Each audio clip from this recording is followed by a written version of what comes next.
this whole issue of the deacon and the work of the deacon, not everyone agrees on it, even in the Reformed community. Then we have our brothers who are on the uh, fringes, we'll say, of the Reformed community. Good brothers, we love them. We work with them when we can. Who use the deacon almost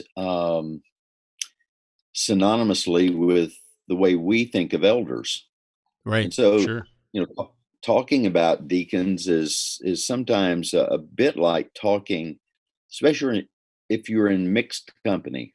By that I mean, if you've got your Baptist brethren and you've got your Presbyterians and you have your Methodist, and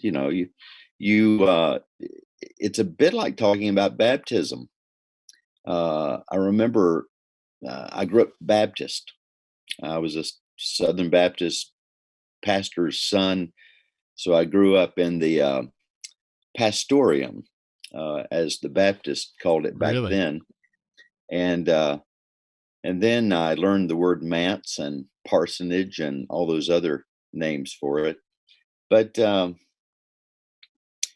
coming out of that, I realized that on the baptism issue, that as I became Presbyterian in my convictions, which is a which is another great interview sometime we could do, because just the way God so beautifully and providentially orchestrated that was, I still reflect on it often and love to tell it. But I realized that in talking about baptism, and this applies to talking about deacons, that sometimes we talk past each other because we have different definitions.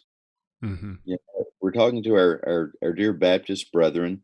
Uh, they view baptism under one category, and we view it in another category.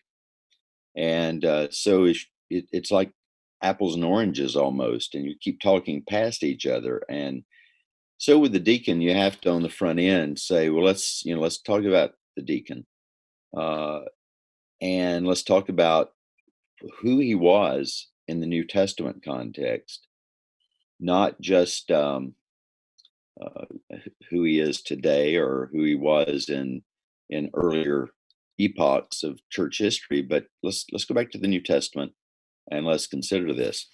I was just thinking this morning as I anticipated this, of that. It's a place where you might not go looking for a good discussion or any discussion on the office of deacon, but it's Samuel Miller's The Ruling Elder. In that volume, there is a latter chapter that is where he discusses the relationship of the elder and the deacon. And he talks about these things that I just alluded to. We have those who use the deacon like an elder.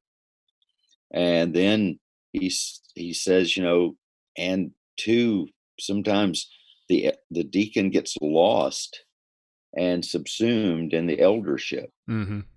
And that's been a common problem through the church periods.